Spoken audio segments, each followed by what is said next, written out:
Friday night. So here it's first Welcome thing to go. the Hard to Name podcast number 19, special episode number 19, four-man booth this week.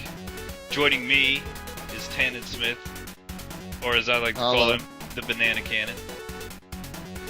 Travis, the host with the most, not the least, and the host doing the least, just sitting here letting you host, so holla. Psych host. Psych hostess. How's that? Travis the psych hostess. That's a terrible moniker. We're gonna have to come up with something else.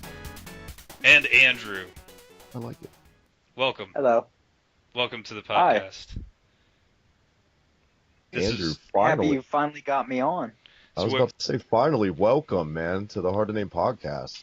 Hey, and I just want to say right away to Travis, I'm sorry my brother's been harassing you. He's not talking He's about been me. just He's going talking about hard the on other one. Facebook. That's how everybody goes these days, so it's much obliged. It's no problem. I enjoy any kind of feedback for the show. It's always a pleasure. Even if he's just trolling you, high and low. Yes. But thank you, man, for coming on the show, taking time out of your schedule to talk a little bit of game nonsense with us tonight. What have you been playing this week? Well, really, I've just been trying to finish up the Dark Souls 3 DLC that just came out. It was only $15, so I was like, why not? I mean, I love the game. Figured, it'd be worth it. I skipped out on the Bloodborne DLC, which I kind of wish that I didn't do. But, yeah, it's pretty good. As a significant challenge, and they also added an arena finally. Because, people love the multiplayer in the game, and I think that's a pretty good way for them to... Because they said it was probably going to be the final Souls game, and I think that's a pretty nice gesture to put in, something that the fans like. I certainly enjoy it. And, yeah, that's pretty much what I've been up to. Very good. I know the little bit of time I spent with Dark Souls, not a lot. It was the first one, and goddamn, it was hard as shit. But I would... Yeah, it doesn't hold your hand. No, definitely not. And it's not meant to. But the challenge is saying it's a significant challenge is an understatement in certain parts of it. Yeah. I finally ran Bloodborne up to Adam, so he can finally try that out. Yeah, I was going to say, I know a certain someone over here is probably going to sink his teeth in. Yeah, I am. I've been playing Infamous Second Son since our last podcast. Probably platinum that tonight. Kind of a little, not really disappointed. This is exactly the kind of game that I thought it was going to be. It's a really solid 7 out of 10. Like, there's nothing great about this game. The story is mediocre. The gameplay is kind of mediocre. It is what it is. It's a nice filler game, I guess, kind of. There's not really a whole lot of problems with it. That's what a 7 is. Yeah. That's the perfect average score. It doesn't bring you much new. But it doesn't, commit any sins of going backwards. And I believe this was a launch title as well, so that works. It works well as a launch title. But it's still. I feel like the first one kind of caught lightning in a bottle, and they've been trying to recapture that ever since. So there's that, and then once I'm done with that, I'll be probably hopping onto Bloodborne, which I'm excited about. Excited for a challenge, ready for a challenge. Tannen, I'm not sure if you spent a lot of time with Dark Souls or Bloodborne. I do want to say real quick, before we get the ball rolling with your games this week, Tannen, what you've been up to. Tannen, welcome to the Hard to Name podcast. I can officially say I made a visit over to Tannen's humble abode this week, hung out with Tannen a little bit. Tannen got his Pilotwings yesterday, gentlemen, up in the sky. How high did you guys go hang gliding yesterday? Not hang gliding, but yeah. The other one. Yeah, well, it's in gliders. They're it's like a non-powered airplane, but still, we got about 3,000 feet. It wasn't really a good day for lift because that's how they work. They run off the vapors coming up off the earth to push you up. And for everyone listening to us on YouTube right now or watching / hybrid listening, whatever, I'll put up some pictures, Tannen, if you don't mind, of the stuff you posted. It's pretty badass. Oh yeah, go for it. You should have prepped yourself by playing Pilotwings, on the way up, somehow. Oh, yeah, that would have helped you. Yeah, that definitely would have helped you. I crash in that game every fucking time I play it. I hate Pilotwings. So What were you hang gliding for? Was it like a special occasion or just like Charity. Tannen's really into charity. Um, charity? well, Yeah. it's not hang gliding. It's like it seriously is like it's like being in one of those small old World War II bombers is what it feels like you're in. But basically it's just a non-powered plane. Like a powered plane tows you up into the sky, and then you release the tow cable, which that was cool. And then you're basically free falling back down That sounds awful. to the ground. Yeah, Well, that I mean, sounds spooky. you're gliding. It was at first. Like I got to admit, especially when there was kind of a rush when I got to disconnect the tow cable. It just makes this loud bang noise, and you see the powered plane fly away with the rope, and you're like, oh shit. And, like the instructor behind me was like, all right, and we're disconnected, man. We're on our own. Was And it for a minute, I was anything like, like oh, the my. plane from Escape from New York that Snake Plissken rolls in on?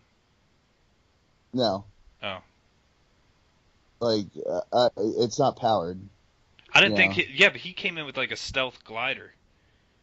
Remember he landed on top Oh, of the Trade Center? I don't know. See, I don't remember it. I thought it was What the? powered anyway that he had, but Go watch Escape from New then York. probably. Everybody, turn the podcast off. Go watch Escape from New York. It's awesome. We'll wait. We'll be here when you come back. It's fantastic. How'd you land if it's not powered? Like, what kind of landing gear? In a tree. You How'd that happen? basically there's a wheel on it, and like there's also like this like right under the nose there's like this like it's kind of like how a sled is, this piece of metal that also guides onto the ground, and then yeah, you're basically like kind of just hitting air brakes. It's like trying to stop a boat. If you have too much momentum going down the runway, you're going to go off the runway, and if I don't know if you I'd be stop. down. Just saying. Huh. I don't know if I'd be down for that. I think That I'd is rather so like good. just bungee jump than like get in a machine that they told me wasn't powered and had to You like should- rely off the vapors of Something the about earth. that I think just I'd just doesn't rather like skydive. You should totally check it out. It was definitely a rush, but yeah, it was the occasion of it though was pretty random. My boss does it as a hobby, and we both had off that day. Like I was like, oh yeah, I got Thursday off. He's like, you do? He's like, I'm flying. Do you want to come fly? And I'm like, yeah, sure. I'm not gonna pass that up. Did you listen to So- Danger Zone? Dude, that would've I been had perfect. Danger Zone stuck in my fucking head the whole Hell time. yeah. Hell yeah. You're doing it right Not kidding. Yes, I was about to say at least you did it right. then. That's awesome. Speaking Oh. of doing it right, Cannon, a lot of time with the Dark Souls series yourself? No, really the first one, but I that's as far as it got. I didn't really give it too much time. You know what I mean?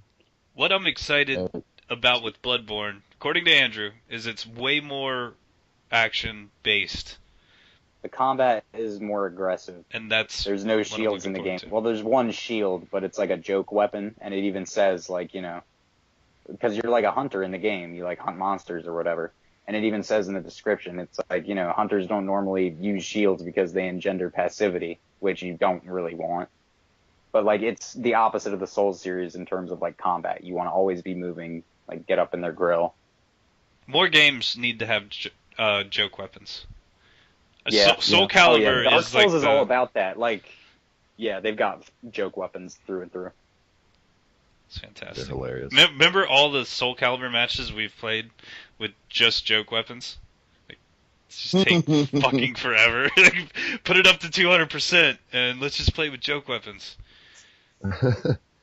Telling you, Raphael was where it's at. I think Raphael that's where you and I was where saw it's eye to at. eye on Soul Cal. Yeah, I think we were big Raphael fans. Everyone else was like, fuck Raphael. I'm telling you. Gary did not like it. Trunks combo his ass all day long. You see, I'm all about Soul Calibur, but it's just like, it's the same reason I'm not that into Street Fighter. Like the way you have to input the combos, like with the Hadouken, with the half swipes, like with the analogs, you have to do a similar thing with Soul Calibur, and I've never quite gotten that down. Downright It's a very fierce. Yeah. that Hadouken. is like a grabby game. A lot of the moves are like grab moves in a way. Yeah, I always try to do that thing with, what's his name, Voldo or Volvo or something, where he like slithers Voldo. up around you between your legs and you can like throw people off the map. That is who Gary picked all the time. Voldo was Gary's Oh, yeah. guy. So he was Marshall's guy too. Yeah. Fuck I like Voldo. Voldo. Shout out to Voldo. You know what the best thing about Voldo was? The VMU Soul Calibur game on the Dreamcast. The little Valdo bounces the bombs off his belly game. That was fantastic. Yes. VMU was So I'm fucking talking. awesome. Did you see those pins?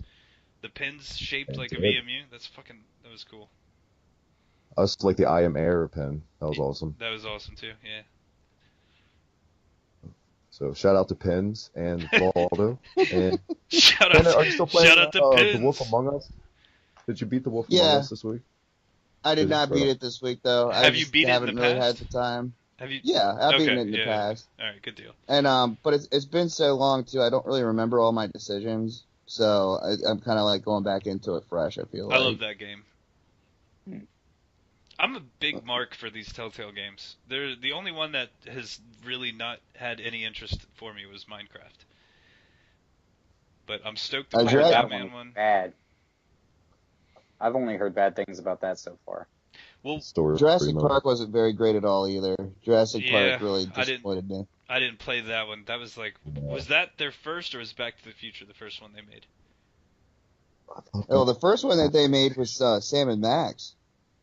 Oh yeah, I They guess did they their were on Sam and Sam Max for a long adventures. time. Yeah, you're right. The Game of Thrones one, I played that 6 months ago, I guess, give or take. Yeah, That was good.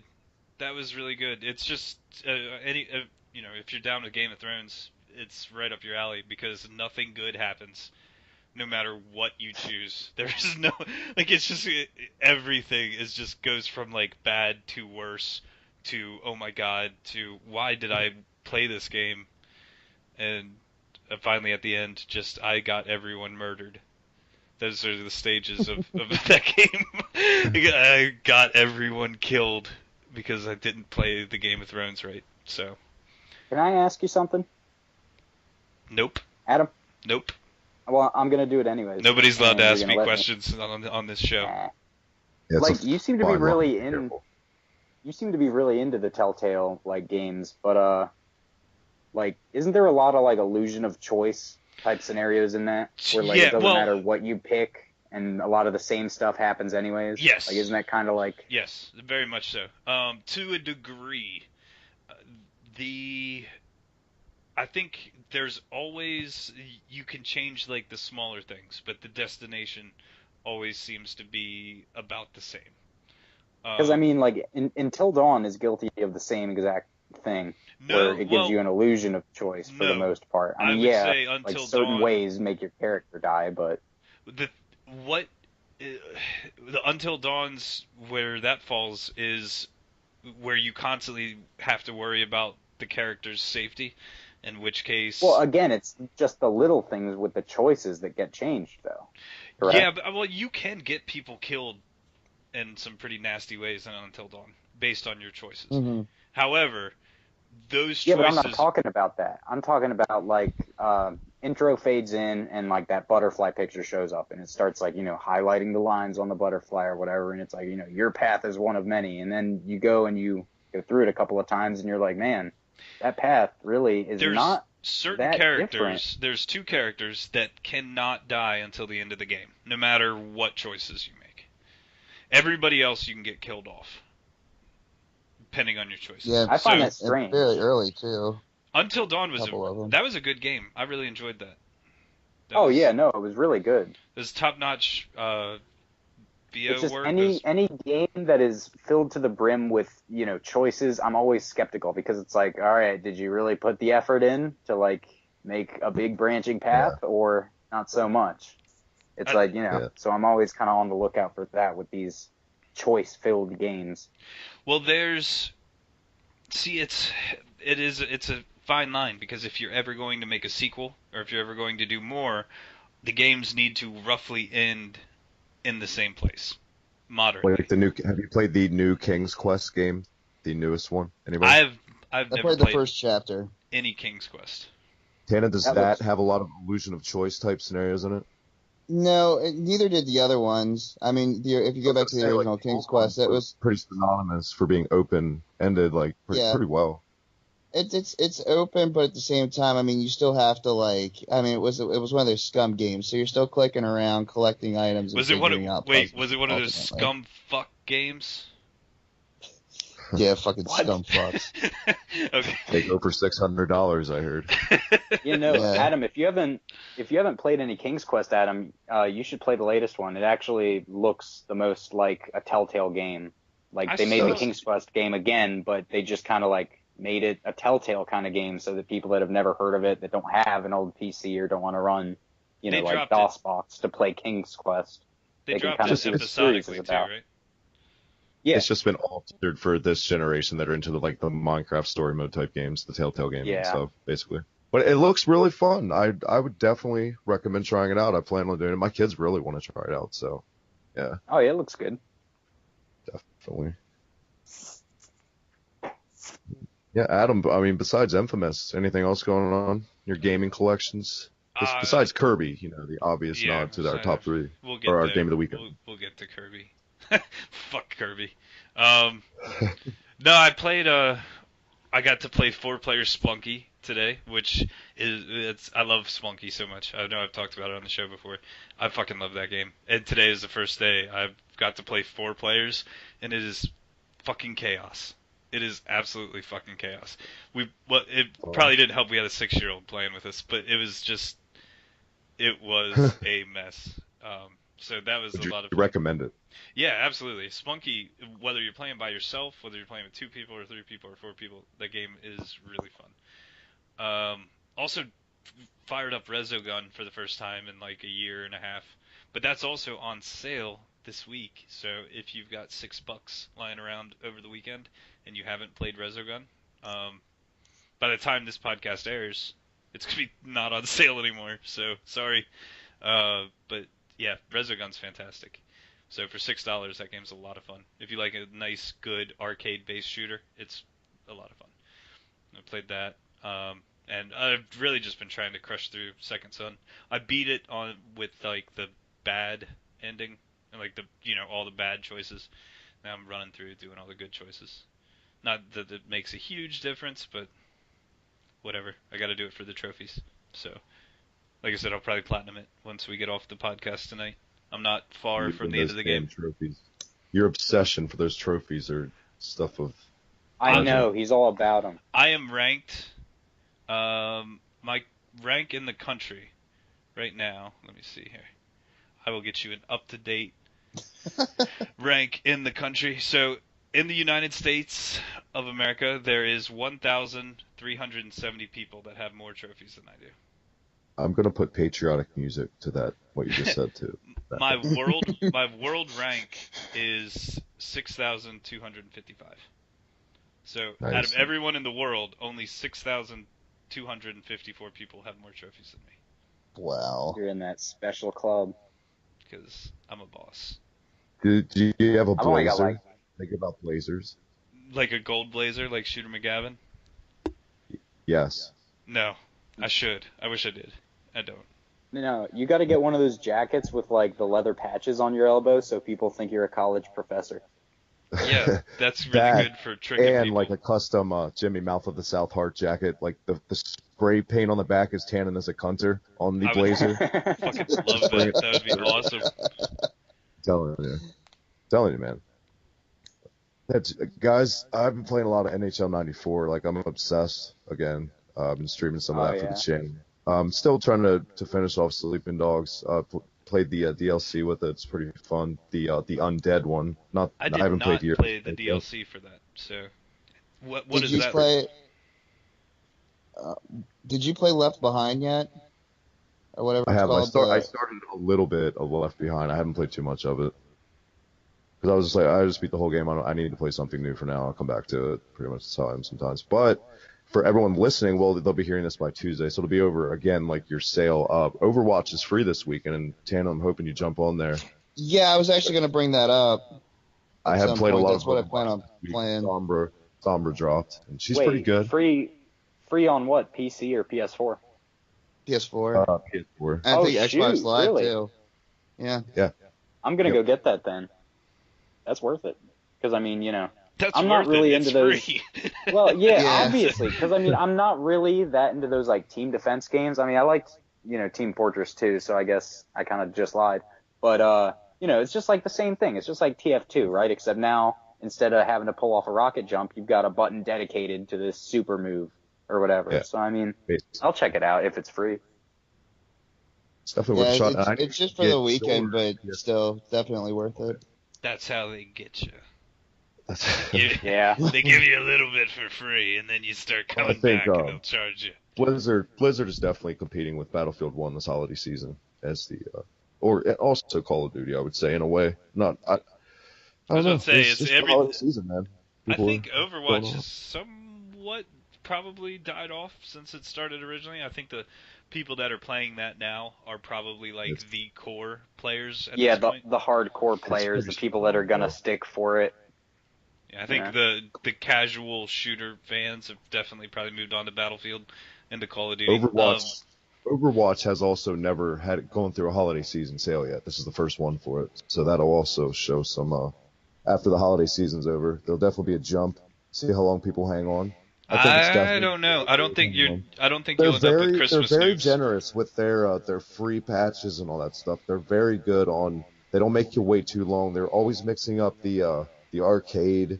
There's always something to do. In You know, Overwatch. I will say that about Blizzard. They support their shit. Diablo Yes. is also getting a big patch coming up with a new character for Reaper of Souls.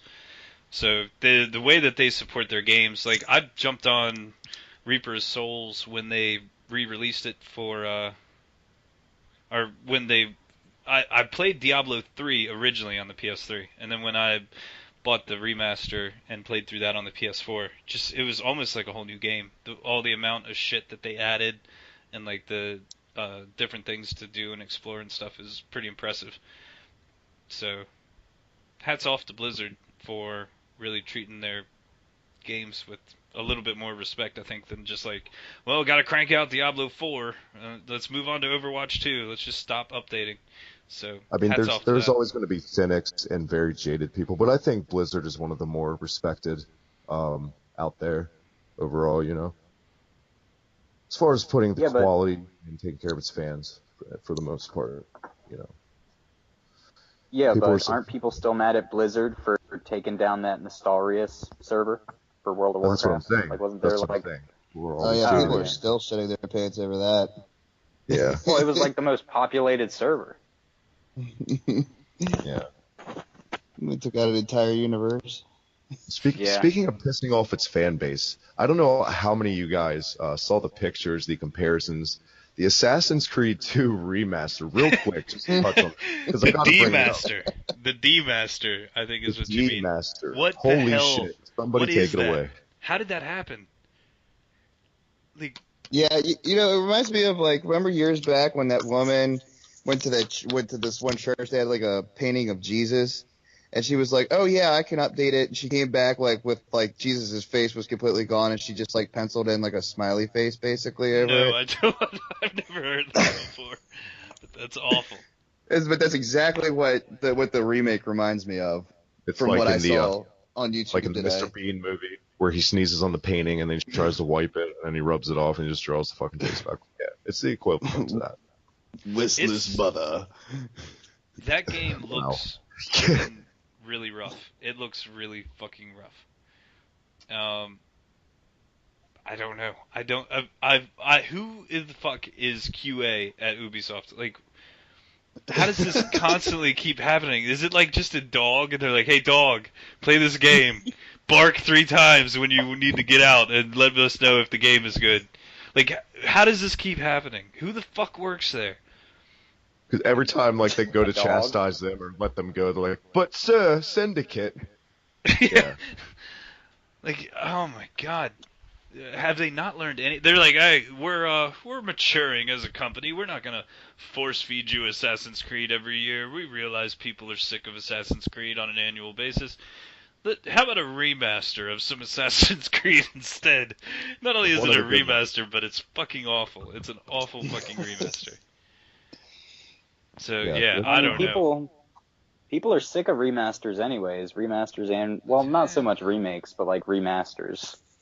I've definitely, I feel like at this point I've tipped the scale and I've played more remasters on my PS4 than I've played actual PS4 games. Well, exactly, I right? agree. I mean, like, Like, yeah, they're well, everywhere.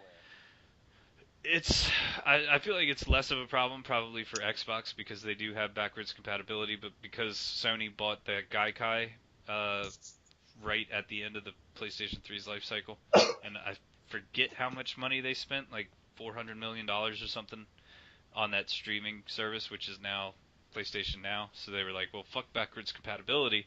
And then I think once they realized, like, oh, fucking nobody's buying PS Now either, but there's a lot of people that still would like to play these games. We'll just add trophy support and upgrade the graphics a little bit. So they're probably making a pretty fair amount of money with a very minimal amount of effort, because a lot of these remasters are coming out at $60 a piece. Whether they're collections, even the what was that Marvel game, Ultimate Alliance, and the second one, those both came out for $40 a piece, and those are PS2 remasters. So I don't know. It's a very probably it's a cash cow. So I wouldn't see any of them going away. And for some reason, I'm just like, well, I know I've played this game before. I know I like this game before. Like the Skyrim remaster. I know I'm gonna play it eventually. I fucking love Skyrim. So And this we're is talking just like it's just Sony that's guilty of it, but honestly, they're all guilty of it. You know. to an extent, but at the same, like with your Why make something new when you can just polish the thing that's Yeah. already made and make the money back all over again? But It's if a you're scummy on, thing to do, but it's happening more and more. well, you just take Skyrim for example. If you were playing on the Xbox 360, or if you're playing on the Xbox One, I'm sorry, you could play Skyrim through their backwards compatibility. If you're playing Skyrim on the PC and you've already bought Skyrim and the DLC that goes along with Skyrim, you get upgraded to the remastered version for free. You see, and that's good. My friend Nate, I saw he was playing the remaster on Steam, and I messaged him, and I was like, really? You bought the remaster again? And he was like, no, you get it for free if you already Yeah. have it. And I was like, oh, that's actually pretty, I mean, that's So fair, fair, the gouging seems to if that's what you want to call it. I mean, I believe you can only gouge people on. Once again, if I'm dumb enough to buy Skyrim again, then that's my own prerogative. You know what I mean? But I think Sony is probably the one that's banking the most on it and making the most money. There's also that demographic, and it happens to I think anybody, except for ultimate collectionists, or if that's even a fucking word. That's not. People like me. I'd never played The Last of Us on last gen, so I only played the Yeah, remaster. that's same thing with me. I never played. So there are, I know Kingdom Hearts 1 and 2 remaster is coming out next year. 2.874324 Yeah. Dream, drop, sleep, distance, kicks. Yeah, oh boy. Don't get me Version- started on the names. Version 2. So yeah, all of their weird Milk. ass. Jealous. They're definitely milk jealous. If yeah. anything is milk jealous, it's Kingdom Hearts for sure. But the remaster, which I didn't play Kingdom Hearts the first time, didn't play Kingdom Hearts the second time it came around, but I will probably pick up Kingdom Hearts next year when it drops for the PS4. Just because at this point now, Lily's at an age where she would kind of enjoy the Disney Final Fantasy aesthetic. So Well, it's yeah, a but long just ass 'cause game it's though. I don't know if I want to play Kingdom Hearts for like just because 100 it's hours. a cute looking game doesn't mean it's like simple. Because I remember you have to fight Sephiroth in the Colosseum in the first I don't Kingdom think I Hearts think at he's some that's point. optional if I'm not Yeah, mistaken. yeah, it's optional, but it's I remember it's hard watching as you shit. do that as a little kid. Yeah, you were a little kid and you did it though, so it can't Yeah. be too hard. So, well, I think this is a good time for a break. Let's take a break. Well, yeah. We'll be Sounds right good. back. Tannen, did after you want to throw in this your 2 break. cents on Kingdom Hearts 2.85 Fire, Ice, Moon Initiative? Speaking of fire, suns, and moons and stuff like that, there was a big game release today, guys. We'll dabble in real quick when we come back from the break, Adam. If you don't mind, I feel like we got to talk about it. We do. Right after this.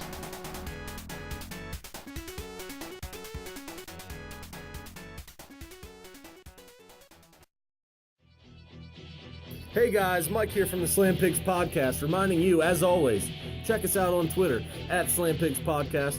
Check us out on Facebook, the Slam Pigs Podcast. Or, as always, check us out on YouTube. Don't forget to hit that like, subscribe button. Hibiki TMD is where it's at. Until we meet again, oink oink.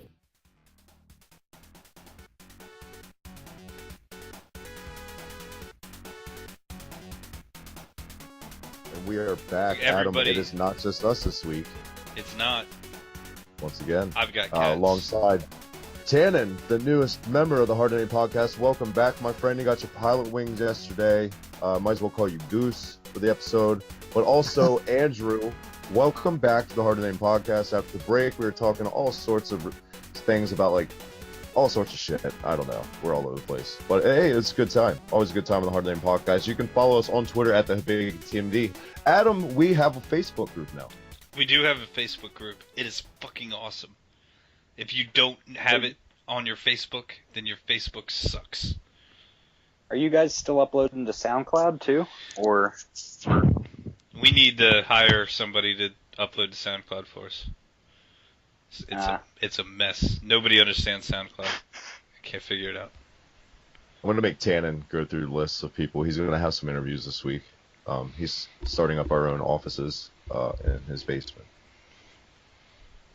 So that's it's gonna be in my office room. That's where my office is gonna be. Where's my office gonna be?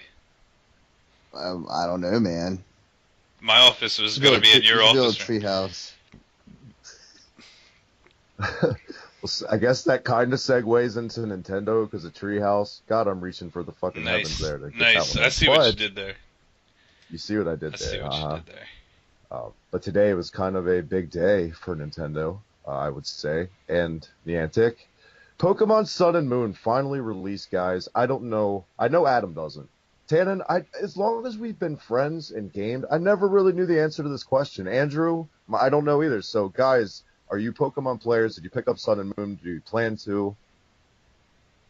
I did not. Well, the last Pokemon game that I played was back when Black and White was released. I don't remember what DS it came out on, whether it was the DS Lite or the 3 or 2 or 1DS, whichever DS they got now. Yeah. I think I really stopped following it once they started making Pokemon out of literal garbage. Wait a minute. Whoa. Let's clear this up. Do you remember they had a Pokemon Pokemon that was like a trash bag? So it was called Trubbish. Literal garbage. Not It figurative was garbage. look at the Pokemon. It's a garbage bag with hands and eyes. Just checking your vocab, bro. Just checking your vocab. Okay, wait, hold on. Before we go any further, how do you guys in the call right now pronounce nuclear? We don't have time for this. We could fill a whole hour. But just real quick, I just want to get a baseline because me and Adam had like a heated discussion about the pronunciation. Usually when I'm around people I'm comfortable with, I say Nuclear. Knuckler. But for the sake of this show, I'll say Nuclear. Boom. See, Travis said it right. Travis said it the way that I said it. You're the one that's saying it wrong. Travis said it the way that I said it. All right, you're right. We don't have time for this. Gentlemen, Nuclear. is the hype surrounding Pokemon Sun and Moon nuclear enough for Nintendo to see a great deal of profit off this? Is the hype train big enough? I would say yes. Adam and I talked about this off air this week. I had quite a little bit of a long discussion about Pokemon. Adam, where do you think the franchise as a whole stands after Pokemon Go came out, and just, where do you see it going for the most part? I think, I feel like in order to really address this conversation, you've got to realize that this is probably going to be the last Pokemon game for the 3DS. Nintendo can say all they want that they've got no plans to discontinue the 3DS, but if the Switch is really going to survive in the kind of ecosystem that they're planning on it surviving in, there's not room anymore for the 3DS. And to be fair, when the Game Boy Advance and the DS were running side by side, Nintendo said the same thing. They said, oh no, the Game Boy Advance is just, this DS is the third pillar. They're all about the third pillar stuff. And then like a month later, they were like, oh yeah, by the way, Game Boy Advance is on its way out. So the next Pokemon game that you see after this is going to be on the Switch. So it is going to have to evolve, at least in some degree, I would think. But no, this is probably the biggest release for Nintendo for the rest of maybe even the whole year of 2016. They're going to make a lot of money on this. And I think Pokemon Go was a nice little prelude to this. Got everybody thinking about Pokemon a lot more. I think Pokemon today is way more popular than it was 8 months ago or 10 months ago. Just mainly because Pokemon Go brought Pokemon front and center into the conversation on a national scale. So you've got old school Pokemon fans that are probably excited for this game. You've got new people who are just learned about Pokemon for the first time over the summer with Pokemon Go that are probably excited about this game. And then you have like just regular 3DS fans who I feel like if the people who play their 3DS on the regular are probably all over this. This is one of those kind of releases. So I think it's going to do good. I think it's going to do good for Nintendo, but I do think this is probably the last handheld Pokemon that you'll see for a while. I think the next Pokemon you get is going to be a full-fledged console Pokemon game. Tannen, I don't know how fast like the sales charts comes in as far as to see what was sold. Today is the release day, like we said earlier. Do you think this will be the biggest selling Pokemon game we've seen so far out the gate? Yeah, most definitely. And the only reason being mainly because of the whole Pokemon Go phenomenon. The best selling ever, though, I feel like even at the popularity that it's at now, it is a bit of a drought for Nintendo right now. So you have those things going, but at the height of its popularity, Pokemon was very, very big. You had everybody was playing Pokemon. I don't think Pokemon is as popular as it was once upon a time. If anything, Nintendo definitely got their hype back, at least in the past couple weeks. For now, we'll see how long that holds and what they do to promote that hype to keep it going. I think that it's definitely going to be big for them, especially since they announced the new evolutions, the Sun, the Moon evolutions. I mean, plus they have new types, don't they? Don't they have like fairy type Pokemon now or something? I think they've always they've had fairy type Pokemon, but what they've done is made adjustments to the original 151. So I feel like that's new. There's the different colored of the original 151 Pokemon. No, that's called. Isn't that called a shiny? No. These are like the Executor looks like a tall ass palm tree now. Yeah, those are like the Sun and Moon evolutions. I'm talking about type, like there's fire type, you grass mean like type. Yeah, no, grass, they like added new types. Water, that I do not know. Yeah, I think it's going to be big for them for sure. I think the Adam's greatly underestimating the Pokemon like fan hype, especially with Pokemon Go. I think it just might be the best-selling Pokemon game yet. I mean, just because Nintendo. I mean, they announced a new console. That's always big. I mean, it's got a gimmick, of course. It's Nintendo. It's got to. But yeah, I think it's going to be big. I think they're going to make some money off of it. I mean, Nintendo's always finding new ways to make money. Yeah. So I think they're going to be okay. I think it's going to be big for them. But I don't think I'm going to pick it up, though. I think I'm Pokemon'd out. See, exactly. And you're not alone. I don't think... Well, that's just because I've played so many of them. Well, so has everyone else that's been a fan of Pokemon. That's what I mean. Pokemon in general, you can say, on one hand, yes, it's possibly more popular because of Pokemon Go, but on the other hand, there is Pokemon fatigue on some level, and not to mention the amount of people out there really playing a 3DS and being glued to their 3DS is probably a lot lower than what it would have been in the days of the DS or Game Boy Advance. Mm-hmm. You probably had a lot more Game Boy Advances out there and a lot more Nintendo DSs out there. And that was during the Twilight. A Pokemon Go, because the mobile fad, basically. So you could say, in a way, No, I meant once upon a time. I think what he's trying to say is just like the mobility of like things like the Game Boy. Like, for example, like my 3DS, it is really mobile, but at the same time, it's also really expensive. So if I'm like, walking around with it, holding it, Well, yeah, but all at the end of the day, handheld systems they're all pricey at the point of purchase. But no, the point that I'm making is Pokemon, even though it seems to be the highlight, you've got less 3DSs walking around right now than you had DSs walking around 10 years ago. I agree with that. You know what I mean? Because of mobile gaming. Yes, because of mobile gaming, but working in the opposite direction of Pokemon Go. But also, I mean, like as far as having a 3DS goes, they have dropped in price. Oh, it's a nice little system, but I just don't think there's a whole lot of them floating around out there in the ecosystem. I think the people who are the DS did not have to contend with mobile phones. Mm-mm. Yeah. That if you wanted a mobile game, you got a DS. Now, if you want a mobile game, you're gonna just play something from the App Store. Yeah, you Yeah. gotta go to the So, App Store. Yeah. No. however, You're right. the other side of that argument is like, what else has Nintendo released in the last 6 months? So people. Well, I mean, no, you're totally right. I mean, even when I use my 3DS, I mean, it's got like the Street Pass features and stuff, and I mean, I always have that on when I use my 3DS, and I never contact like anyone. I never pass another 3DS. Like, I don't know if it's because most other people use their DS like I do and just use it whenever they're at home I because they think don't really want to. a lot of studies are bring it showing around. that even like these portable handheld devices like the Vita and the 3DS, a lot of people, it's not like people are like taking them to the park.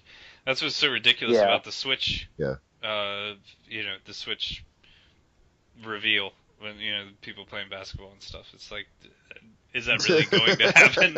Is anybody like, yo, bro, that was a really sweet ass game of basketball I played. I brought my Switch.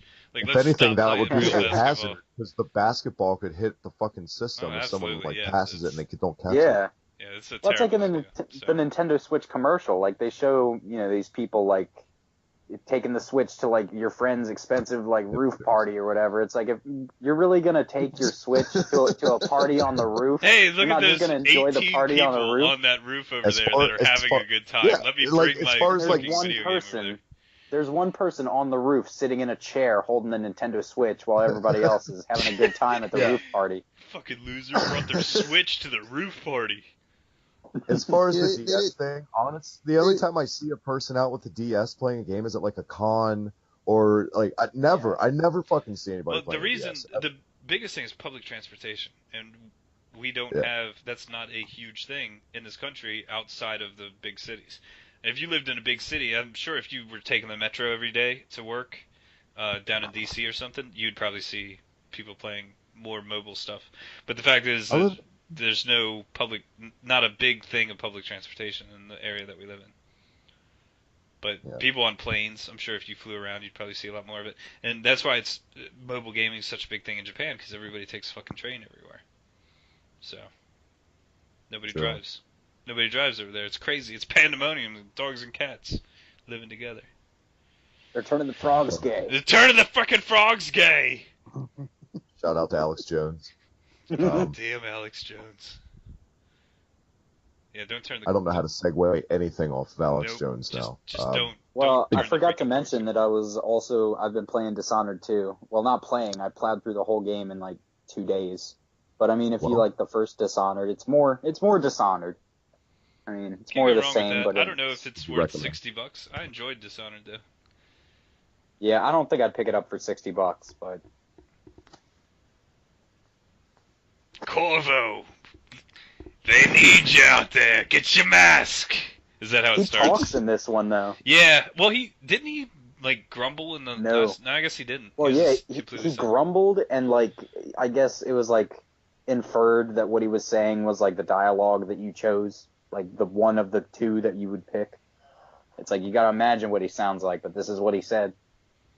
Speaking of picking, finally I got a segue. And speaking of picking, gentlemen, the nominees for the year-end Game Awards have been announced, guys. I don't know if Adam sent me a list. I saw a couple of the contenders in there, but Adam, a lot of the games on here. Let's just save that for next week. We'll get a little bit closer.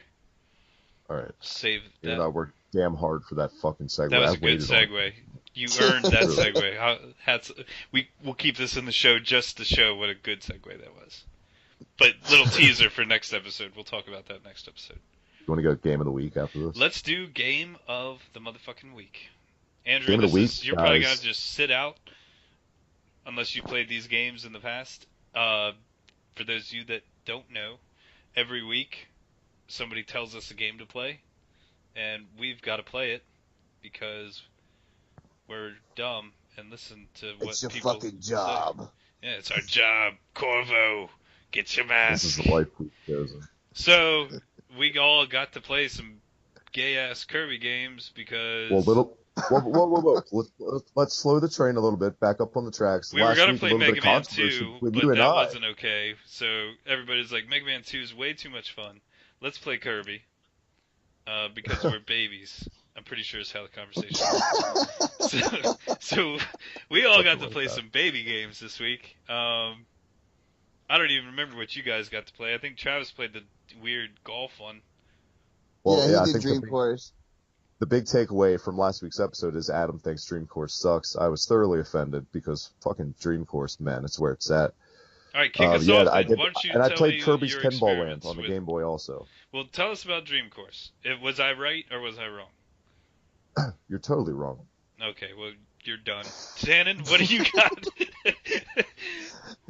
I couldn't remember exactly what mine was, but I'm pretty sure it was the NES one. So I played a little bit of that. Yeah, that's actually a really fun game. I enjoy it.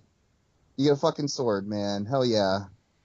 All right, well, I got to And you play... get the little Link cap. I got to play Yeah. Nightmares and Dreamscapes, or whatever the fuck that one was called. Nightmare Escape or something like that. Nightmares and Dreamlands or something. I don't know. It's a baby game. That's for goddamn sure. What's your problem with Kirby? You're being real hostile towards a Nintendo staple character. It's a fucking baby game. It's a baby game. I played it for 30 minutes and just like, hey, you don't want to fight anything? Just fly through the fucking level. Well, I mean, if you want to fly through the level like a baby, I don't know why you have to be such a social justice warrior about it. Oh my god, it's such a fucking baby game. So I played it. It's Kirby. It's cute. It's a cute game. It plays well, but this is obviously a game aimed at toddlers. This is not a... I beg to differ. I don't find it to be necessarily aimed at toddlers. It's a toddler. I think it's more family friendly than age aimed, you know? You're a pink thing. That was... If I would have been so rudely cut off within like 2 seconds, I had another game to talk about. Which, the other game I played at for the Game Boy, Kirby's Pinball Land, I think you'd really like. It was really fun. I enjoyed it a lot. It's a good pinball game. I'll shout out the pinball. I like Sonic Spinball, which a lot of people don't like, so... I might enjoy the pinball one. I also like the weird Kirby Mean Bean Machine. That is obviously Mean Bean Kirby's Machine. Avalanche. Yeah, Kirby's Avalanche. Yeah, the one that is just a carbon copy, just like without Robotnik. It's like Kirby characters. Yeah. So that game is okay. But and I'm not even saying that Kirby is a bad game, but it is a very simple game with very simple mechanics that is really difficult to fail in. And that I'm just really glad that I'm not a listener of the show and I don't listen to you for my reviews because you're just like, well, and you're like, well, it's not a bad game. It's true. There's nothing fundamentally broken with the game outside of the fact that if you want to, just fly through the level. I really want to say there was some challenging parts in the first one. You know, there was levels like if you it was like a labyrinth of doors. The one that had Lolo and Lala in it. Yeah, but you put that game up to any other NES game. You played the NES title. If you put that up against any other NES title, it's a baby game. Like it's. It is easier. I will say that it is easier. But to say that it's completely game for NES where you're the Count and you go through town, that's a baby game through and through. Well, that's a Sesame Street game, Travis. Well, if you want to say, okay, that's fine. But when you say baby game, that's what I think. Barney's Adventure, you know. Barney's Adventure, that ain't hard. And that's exactly my point, Tannen. Would you put those under the same umbrella? No. The point is, it's a baby game. Get out. No, yes, you know what I mean? It's like, Nintendo's... when I say your baby game, I think of a fucking Barney game for Sega Genesis or Bernstein it's Bear. Nintendo You think of like Mario teaches typing or something. Mario's Missing or something like that. Mario's Missing is like 10 times more difficult than Kirby. Well, that's just because they didn't know how to make a game. Yeah, it's a horrible game. That game's awful. That wasn't a real Mario game. It was made by people that, it wasn't Nintendo, I don't think. Yeah, you just had to remember historical. You had to remember historical trivia to get to the next area. Yeah, I mean, I think all Kirby games, yes, they are very easy. They are watered down for a younger audience, definitely, and also a North American audience. Let's not kid ourselves. Okay, well, look, there it is. So, give me... But that doesn't make them bad games, and I recommend all the Kirby games for the most part. Your children, to your kids. Yeah, I mean, I'm definitely kind of in the middle here, because, I mean, are they colorful? Yeah, I mean... I'd say they're more just beginner level video games. I don't know if I'd say that they are for kids Definitely. or children. Hey, what do you I'd call say a that- beginner level human being? What are they called? Oh, they're babies. I'm not That's talking right. about. What? They're fucking babies. This is a beginner level video game. This is a baby game. What? That's why I said I was kind of in the middle. That's where me and you differ. I don't think I'd call it a I baby think- game. I'd say yeah, it's I more think of it's your- a. Adam, I think it's your Make it adamant hard. like rage towards it when you say Yeah, baby it's your game. Like you attitude sound towards pissed Kirby. off. Like You turned Kirby from pink to red in my mind. Like you have him raging. Yeah. Jesus That's a nice- Christ. Yeah, so that was our experience with Game of the Week this week. We have a suggestion for next week. I don't know. Did you see our suggestion, Travis? I don't know if we have the ability to play it though. I do not. It's a game saw that it. What is it? I've never played. It's Monkey Island. oh, Oh you, shoot. you have access to that. You can definitely get on the PS Store and download that. I'm pretty sure onto your PS4 if you want to. That's a good game. All right, Oh, well, so so how much- That's one of the original point-and-click adventures. is that a PS1 game or does it go back before that? No, dude, that No, was they- on. it- That was on it- PC. Yeah, It was it on was on PC, PC right? on DOS Yeah. originally, but they It's on remastered 360 it. Arcade too. It's been everywhere. All right, well let's do. I'm sure I can probably find a PC copy. You know what? I'll just get it Here, on yeah, 360. No, or I would get on like Lost Realms or whatever and just get it for free. Yeah, it's Like got to the be original Well, and even play on, that. I bet you on Yeah. Steam I'll it's go probably old not school even on that it. much. So, all I right, suggest we all do that. We all go old school on it too. We got to play the old school version. yeah, I'm totally game. Um, It's So very I've accessible. So never played Monkey Monkey Island so- is on Steam. If any of you play on Steam, Okay, yeah, it's on yeah, there. there's that too. So All thank right. you, Andrew. That's why we have you this week. $10. Andrew, Yeah. out of any of the Kirby games, real quick, to close out the Kirby discussion, did you play any of them in the past? Did you spend a lot of time at Dream Course, Adventure for NES? I played a really weird, trippy Kirby game when I got my first DS. Like when the DS first came out, it was a launch title. It was where, like in the game, somebody transformed Kirby. I mean, he's already like a pink ball, right? But they like got rid of his arms and feet, so he was like literally just like a perfectly pink sphere, and you had to use the stylus to like kind of roller coaster him around the level. It was like a puzzle game, but it was actually like a lot of fun. But yeah, it's probably the last Kirby game I ever played. It was good. I don't remember what it was called. I think it was called like Kirby's Rainbow Ride or something. that sounds about right, actually. Something happy, definitely. Yeah, it's a par for the course. But that was our game of the week, Adam. And I'm getting hungry. You know why? Because Thanksgiving's approaching, and that. Oh, yeah. You like Yeah, another? that's the one horrible time a sight. year I get hungry too. I feel you, bro. Right there at the end of mid-November is where I start getting hungry. That's a good I haven't segue. eaten Good a damn segue thing all because year. Kirby eats stuff because he's a baby. Because Kirby and he's eats a whole growing- turkey, Yeah, he's and a he turns growing- into a turkey. Yeah. I got it. Or I'm he down. spits them out at other people to knock them out, turn them into stars. So why Is don't he you a thankful turkey? go ahead and tell people where you're going with this Thanksgiving nonsense. Well, why don't you tell them first, Adam, about our top 3 each week? Top 3 games we talk about. We pick 3 things. Sometimes we talk about it. Yeah. Sometimes we let other people talk about it. Baseline. And then sometimes we disagree with what other people say, and then sometimes we agree with what other people say. It's neat. It's a podcast. Sometimes we cuss. Sometimes we don't. I thought we Our were top going. 3 this week, Weren't we though, going into is song? I two- thought we were going into song. Whatever. we totally I can. almost Nope, too late. joined you, but I decided against it. Whatever.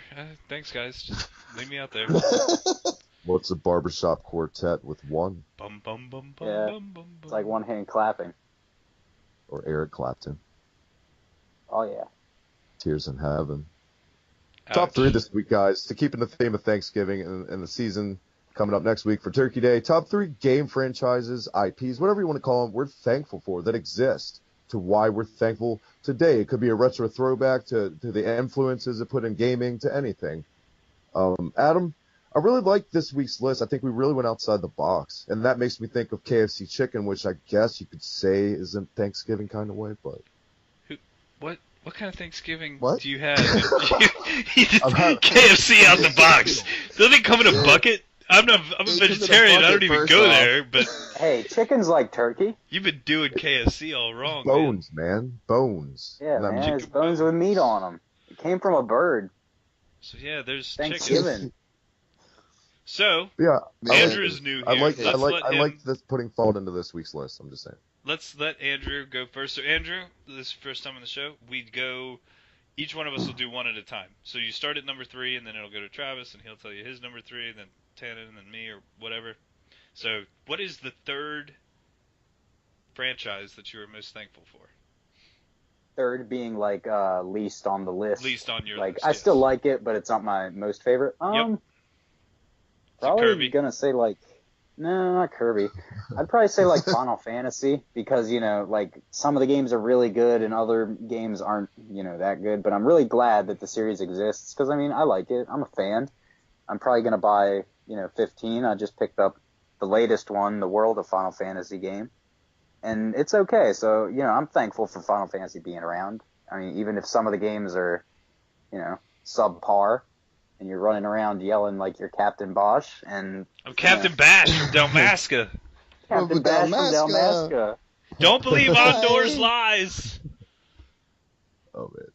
I'm I actually... think Final Fantasy is definitely my number 3. Yeah, I'm right there with Andrew. That's my number 3 also. A big Final Fantasy mark. There have been missteps in this franchise. I've beaten all of the main titles 1 through 13. Didn't play 14.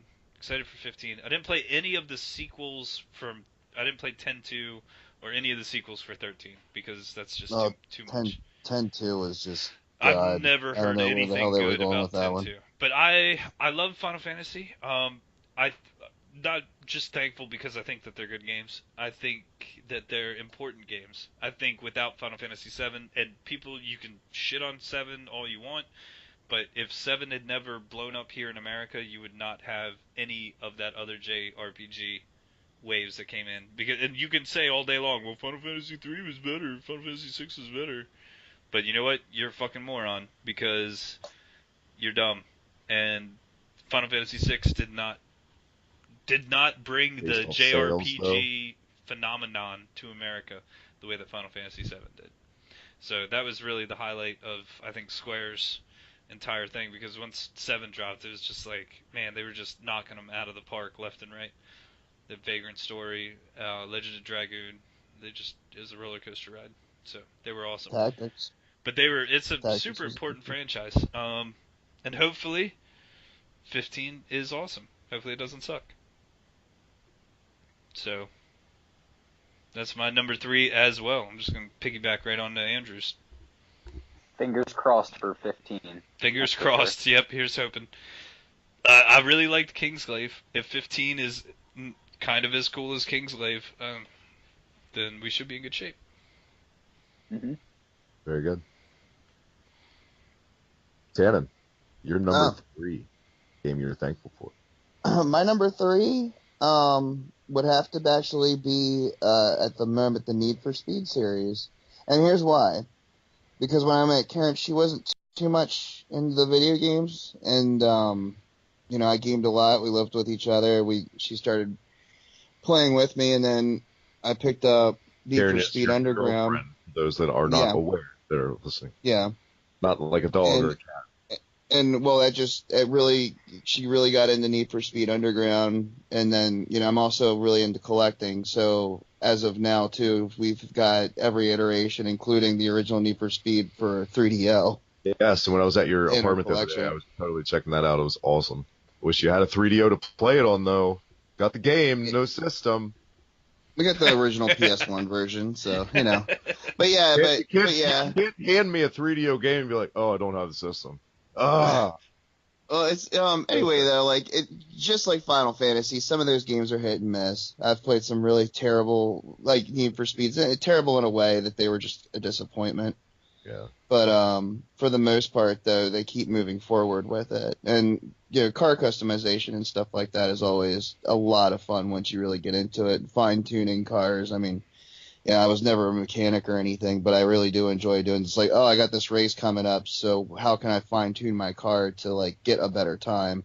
And so the replay value, too, is really high on those games, and that's one thing that I really like about it. I actually hate tuning cars in video games. mainly because I know zero about cars. Like, That's another thing I struggle with too. I I have totally. ever Yeah, since the but NES, that's where it's what's like, kind of good about the racing games, right? Is because normally they just have like meters or bars on the side to kind of like show you like what's enhanced and what's not not whenever always. you like swap out parts. I always The just early- pick. Not always. Yeah, exactly. I always just Didn't pick always. nitro because I'm like, okay, I think that makes me go faster.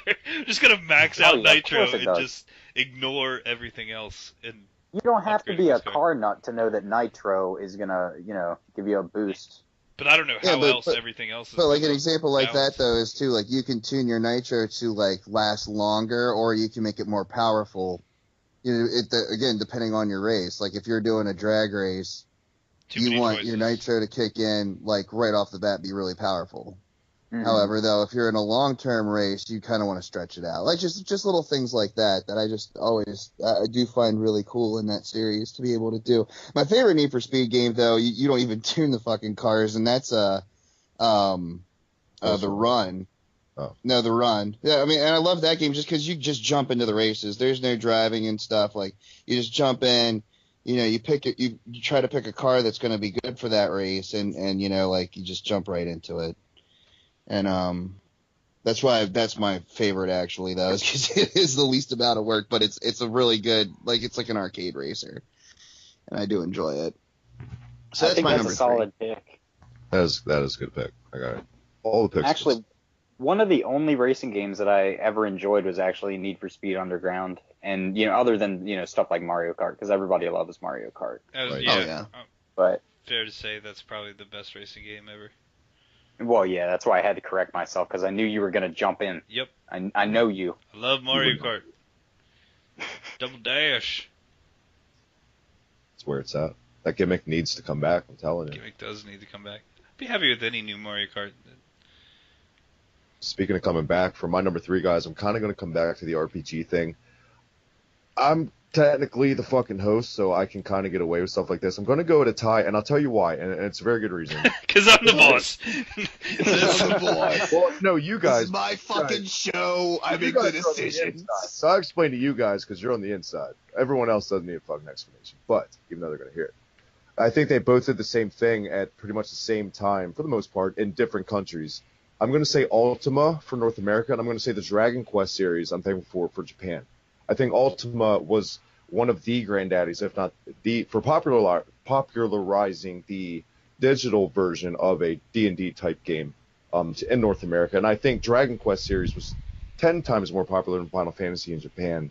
And there was always that rumor, on like a Dragon Quest release, that schools were shut down, which wasn't true.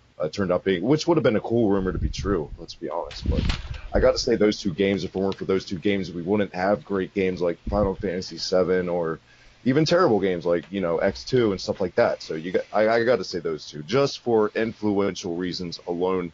I like the Final Fantasy series better than Dragon Quest. Dragon Quest is a good series, though. I recommend that series, too. But just not on par with what Final Fantasy did in later titles. And Ultima is... I don't really like Ultima that much, but I respect it too much. This is But made I'm my thankful list. for it, damn it. I'm totally I'm thankful that it thankful. exists I don't even because really if it like didn't it. exist, we may not even be talking about this genre. No, I understand. I know I get what he's saying. Long-winded, I know, long-winded, but there you have it, number 3. I think you're right about it being more popular over there than it is over here, Dragon Quest at least. Because I've always heard that it always sold better because we never got most of the games. It's At always least not until later. it's a huge deal over there when those games release. No matter Yeah. what platform it's on, it always does well in Japan. Mhm. Not so well over here. 8 for PS2 did moderately well over here. That was a good game, too. I don't know if you guys ever played Dragon Quest 8. Yeah, good stuff. Adam, we're to number 2, my man. What do you got? No, it's Andrew. Let Andrew. Andrew. No, wait. Wait, I thought you said. skip- Okay, yeah. skip You guys right had over the him. same Yeah, number answer. 2. That's what threw me off. Yeah, Andrew. My apologies. Number 2. That did not sound very sincere. I'm just saying. This is either number 2 or number 1, and I've told Adam this, and he's gonna say something for me making this my number 1 or 2. It's got to be the Dark Souls series, throwing Bloodborne in there as well, I because it's really am it's, surprised that that's number 2. it's just such a okay with game. Let me explain myself. With games nowadays, like Dark Souls is just such a breath of fresh air. Like games are just so full of tutorials and objectives. There's always a big glowing thing over somebody's head. It's like, go here, do this. It's like, yeah, no shit.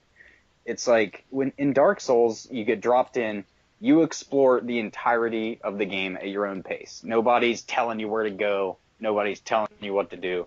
You walk around, you find the things, you find out how to kill them. It's fun. I like it. And it's not always holding your hand. You know, it's not taking you through a tour of the game. You get to actually play it and discover it and do your own thing. And it's just a breath of fresh air, and I enjoy it.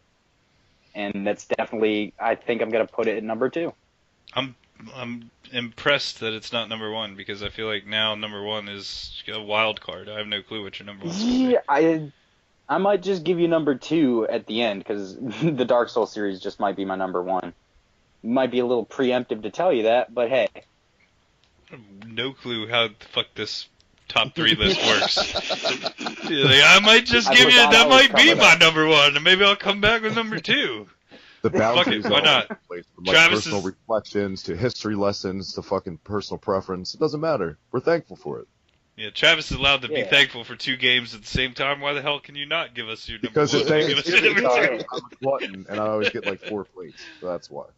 Fair enough. All right, so my number 2, it was a toss-up a bit, but instead of pulling to Travis and picking both of them, I'm just gonna pick one. So it came down to the Fallout series and the Elder Scrolls series. And at the end of the day, I feel like Fallout is kind of getting progressively worse. I bet you're still going to talk about both of them. Nope. So it doesn't really matter. That's it. That's all I'm gonna say. And May then as well be a glutton like me. so Skyrim is my favorite game. Oblivion is definitely up there in the top 10. I love that game. Those games are fantastic. I'm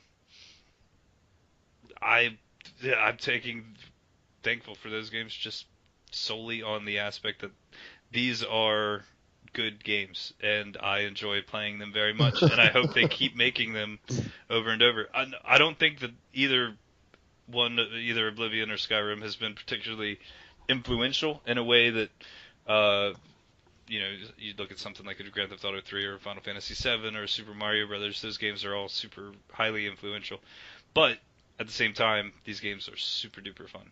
So, Elder Scrolls franchise makes my number 2.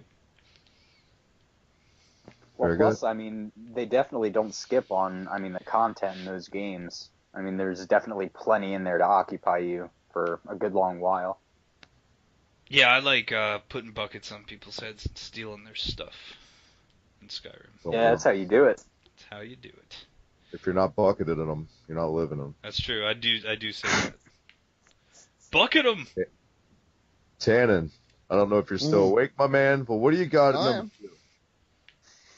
At number 2, and this was actually a pretty tough list for me to sort through things, but number 2, I'm gonna go with the Legend of Zelda series.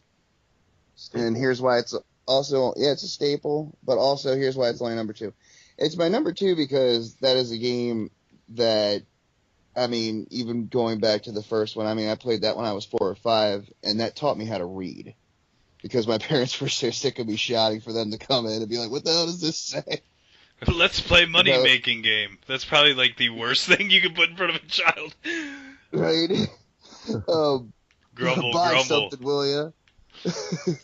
But hey, that did get me on my trail to literacy, as a kid.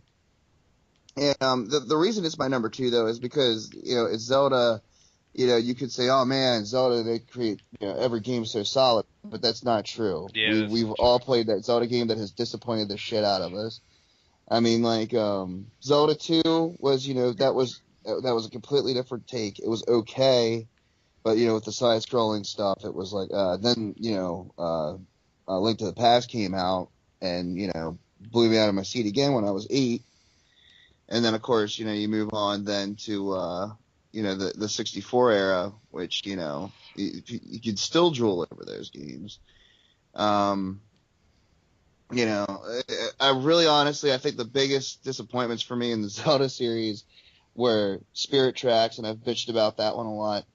And because I still don't really feel like that was a Zelda game, but not Skyrim, but Skyward Sword. That game, I do not like it. I've tried multiple times to go back to it, and I just fucking hate it. I hate everything about it. I don't know what it is, but it's not really just the Wii controls. It's just everything. It's your Kirby. Yeah, that is my Kirby dream course. Yeah, but how could you hate Skyward Sword when they added bomb bowling? You know, the little mini stuff, it still didn't really appeal to me that much. Didn't win you.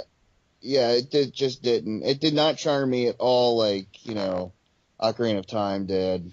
Remember how awful the E3 presentation was, where like they could not get it to work properly? Wouldn't work. Yeah, that was That was horrible. That was not like Wii Music awkward as bad, hell. but yeah, that was. Remember the year that Miyamoto came out and was like pretending to open up the chest, but like nobody could get the sound. The orchestra wasn't like doing the sound properly, so he just kept like bending over and putting his hands into nothing. just hoping he slipped up and cussed. Oh boy. But Man, as far as Zelda goes, too, I'm really looking forward to Breath of the Wild. I think it's gonna take me back to the good old days where Zelda amazed me. The good old days that was nothing like any other Zelda game. Yeah, Yeah, there you have it. Do either of you guys have a Wii U other than Adam? I do. We all do. Yeah. Everybody's Have you got a guys Wii U. played? Did you play? What was it called? Hyrule Heroes. Hyrule Warriors. I like that game. Hyrule you Warriors? have to be into the Dynasty Warriors series and understand what those games are like, the monotony sometimes and the repetitiveness. But I mean, it's a good game. If you're you have to be a hardcore Zelda fan though to really appreciate it. I played a little bit of it. Because that's really all it looks like. It just looks like Dynasty Warriors with a Zelda skin over it. Yeah, it does a few things differently than Dynasty Warriors. I would say at certain points it's more dumbed down. It's Nintendo, obviously, but does Lu it's a Bu good game. show up and just like wreck your shit for no reason? God, there's a fucking asshole Lu Bu. There he is. This goddamn horse wrecking Hyrule. Fucking Lu Bu. Fuck Lu Bu. Oh, great pick, Tannen. I'm going to go totally your route for your number 3 with a personal pick for my number 2. I'm going to say Tetris on Game Boy. It's the first game I ever remember playing with my parents and really bonding over video games with my parents. One of my first gaming memories. Plus, it's fucking Tetris. I mean, and I'm not talking like Tetris Plus or any of the other, just fucking straight up Tetris on NES or Game Boy. You can't go wrong. It's as basic as they come in puzzle games, but it's a classic. It did so much for puzzle games popularity in America and in Japan. So, yeah, Tetris on the Game Boy. The dude who invented Tetris didn't see any money for that game. Yeah, not a fucking dime. Yep. I think that's changed since then. But the way something the movie. there's something to do with the Russian government. I can't remember the full story, but that's an interesting story for anybody that cares enough to look that up. He did not make hardly anything on that. There was a documentary about that on Netflix. About that whole thing. What was the name of that? I can't remember. I can't remember either.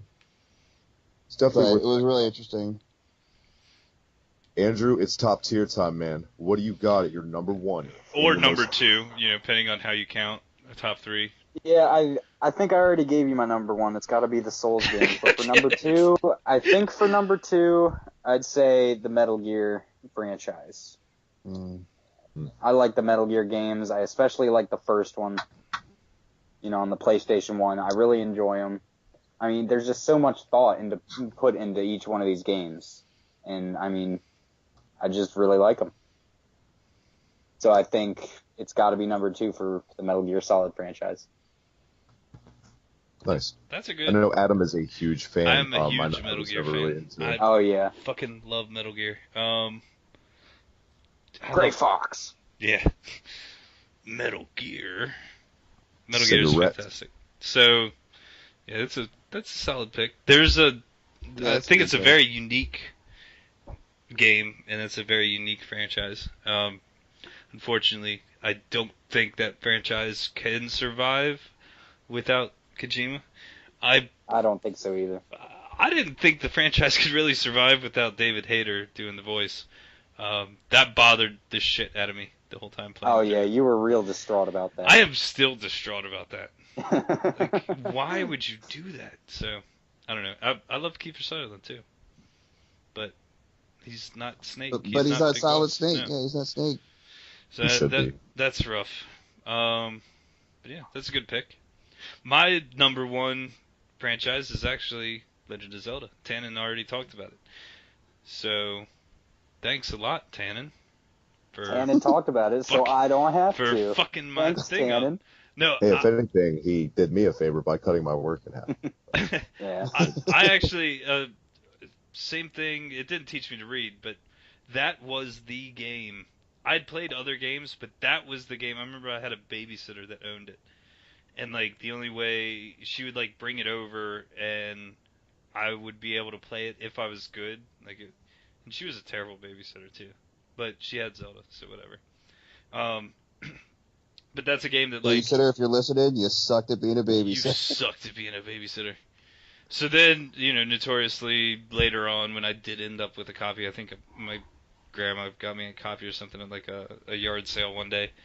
And it just never saved, so I would play into, like, the third dungeon all over and over and over and over again. And, like, some days it would save, and then some days I'd go to turn it on, and, like, nope, your game's gone. Like, fuck. And as a little kid, like, you do not understand why that's happening. You just know that somebody hates you and doesn't want you to progress in this thing.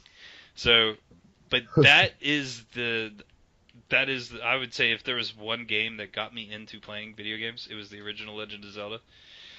And you can say everything you want about all the other titles in the series. I think Ocarina is probably still my favorite out of all of them, but the first one was the most influential. And unfortunately, I feel like the series has really stagnated over time. I was hoping Twilight Princess would be something different, but it wasn't. And then we got Skyward Sword, and we got those stupid DS games. So I have high hopes, though, for Breath of the Wild. Finally, something different seems to be headed our way soon. So, with a little bit of luck, hopefully that is different. Hopefully it's awesome. And hopefully it gets back to what made the original Zelda so magical for me as a kid, which is just like, what the fuck is over here? I don't know. I made it to the graveyard.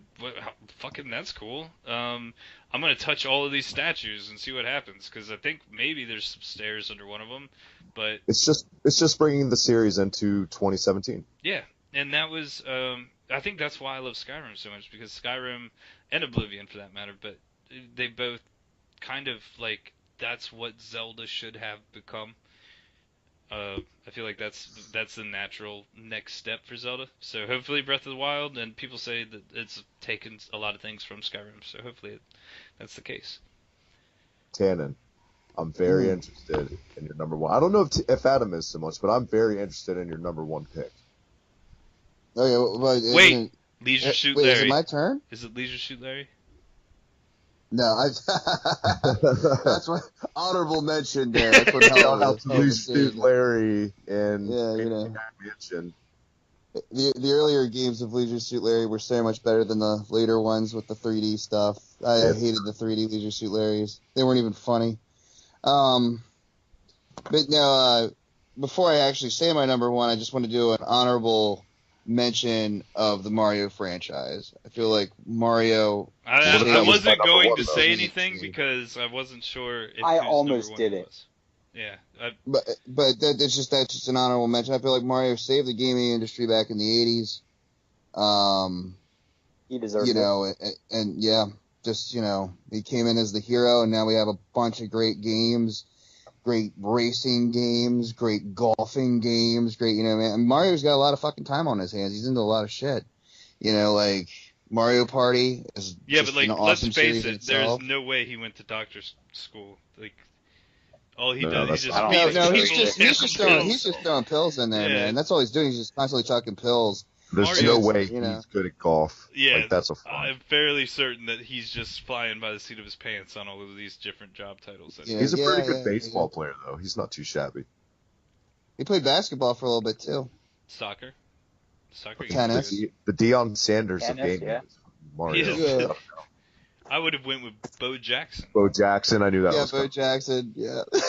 But anyway, though, my number one, and I knew I was going to pick this, and funny enough, it's another Kojima game. But my number one is the Silent Hill series.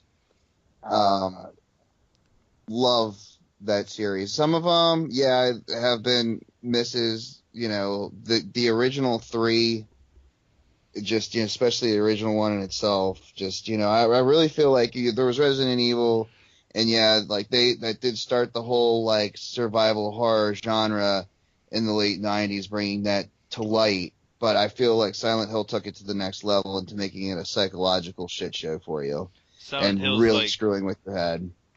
it's like Resident Evil for people that don't like having fun.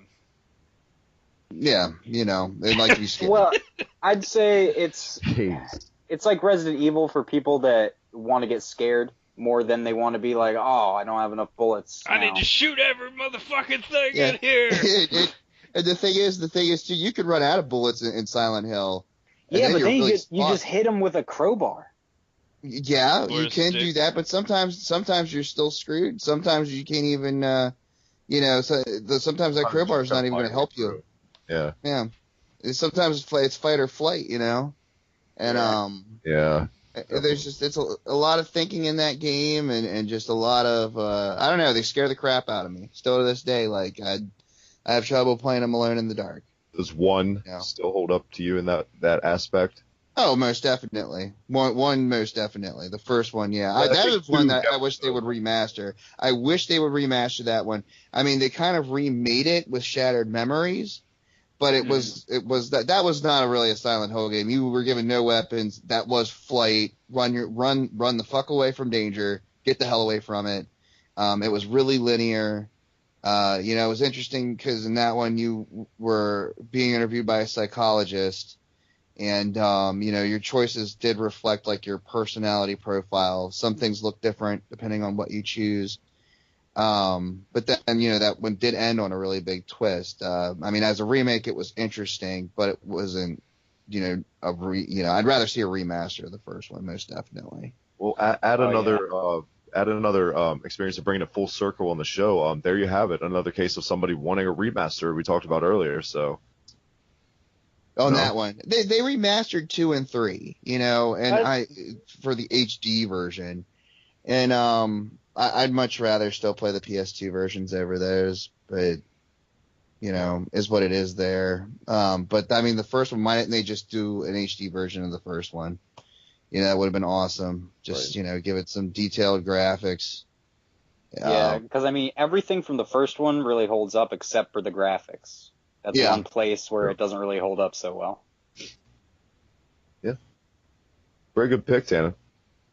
Thank you. It's terrible. It doesn't I surprise me, disagree. though. What you... I hate Silent Hill. Oh, you disagree on the most crazy stuff, dude. I do hate Silent Hill. I'm sorry. Well, I know I think we've already talked about how much I hate Silent Hill on this show. Yeah, we've already been through it. That was back at Halloween. I think it's cool, Andrew. You and I both picked Kojima series. I don't it does think suck that Kojima Silent worked Hill- on any of the other ones except for PT, did he? No, he worked on the original. Did Yeah, I he was think like he the did. founding father of Silent Hill. But you know, there's later ones. Those were even just different developers that made those. I mean, Heavy Rain was okay. I wouldn't call it a great game, but it was all right. But like, same goes for Homecoming. But you know, I was really excited for him to be coming back. And, you know, that trailer was just awesome. And then it was like, oh, no, I quit. And I was like, son of a bitch. you got to be kidding me. I was really hyped for PT until that got, you know, totally shut down. That was disappointing. What's he working on now? What's it called? Death Stranding? Death Stranding, and that's a whole other ball game with dead whales. And No clue what that's going to be. Norman. Yeah, that is just, That's one of like our first episodes, I think, is when that trailer dropped. Pretty sure, Adam. I don't know. It was around the same time. I think I was on there for that too, wasn't I? So I'm pretty sure we talked about it. I'm going to go ahead, in case I don't know how much we're running over, Adam. I'm going to go ahead and throw my number one in there, and then we'll try to get everyone out of here. It's been a good show. It's been great to have you on, Andrew. But my number one, I'm going to have to say, just based off what it showed me, video games were capable of, I'm going to say a specific game, not based on quality, if it holds up any of that, just what it did. I'm going to say Grand Theft Auto 3. That game just blew my mind. Guys, remember the time you first laid your eyes on that game for the first time and played it? I think you got to admit, the wow factor was definitely like one of those moments I'm always going to remember. Just when like it felt shooken up, like everything was shaken up. Just to see, I mean, you can say the genre, yes, my God, it's been done to death, but just what that did, the scale it put games on as a whole, I would say Grand Theft Auto 3 has got to be the number one most game I'm thankful for that came out, was released. I mean, it was a good game at the time. It was amazing. Definitely on the PS2, my favorite was San Andreas. I think that's everyone's answer. A lot of people love Vice City too. I was going to say San Andreas is surprisingly my least favorite. Vice City, your favorite? I would soundtrack. The train mission always kills it. You missed the train, God, CJ. Keep up with the damn train, CJ. Yeah, totally. No, There's always that guy yelling at Vice you in a City sandbox was and awesome. keep up. Vice City's story was awesome. The soundtrack was awesome. The aesthetic was awesome. That took everything that that Grand Theft Auto 3 did and just was like cranked it up. It was fantastic. However, 3, nostalgia purposes, I don't know. That might be my favorite in the series. Yeah. But no, that's an incredibly wise pick. Grand Theft Auto has done, but that being said, I mean, Tannen mentioned Mario I'm surprised that didn't make anybody's list. Can I real quick throw out a real quick honorable mention, Adam, just because of what it also did? I want to say the Mortal Kombat series for what it did for like ratings and all the controversy in the courts and putting a more mature theme into gaming. So you definitely got to put Mortal Kombat in the equation. It wasn't even close to one of the best fighters ever in any generation, but still for what it did, you got to give props to that series, I think. I'm actually Doom's really another surprised good- that none of us had any fighters on our lists. I thought, Especially Adam. yeah, I thought Adam probably was going to go Tekken. Definitely. Yeah, that's what I thought. Something like that, but yeah, you learn something new every day. I like Definitely the doesn't Tekken like Kirby, series. though. I like the Tekken series, but I'm not particularly thankful for the Tekken series. Well, like we said, this whole top 3 this week it's all over the place as far as how the games are placed. You know, it's nostalgia reasons, you like it, it's good, what it did for gaming, but I think that's why it made for a good list, and I enjoyed doing it, guys. I also enjoyed having you on, Andrew, once again. Make sure to follow us on Twitter at the Hibiki TMD. Adam, his little Frankenstein creation on Facebook, our Facebook group. Please get in there, give us feedback, good or bad. Let us know you're listening so we can cuss you out or shake your little hands. Probably cuss you out. Tannen, glad you didn't hurt yourself getting your Pilotwings this week again, man. Thanks for joining us once again, and welcome aboard. Hey, no problem, man. Thank you. Adam, Yeah, it's thanks getting for having late me on, now. guys. Oh, thank you, man. Thank you. Definitely. It's been a Even long with the night. rocky start. Hey, we got the kinks worked out. Definitely. All right. Adam, another day, no dollars, my friend. That's the way it works, man. Milk jealous. Not yet. Thank you, partner, for joining me once again. Milk jealous.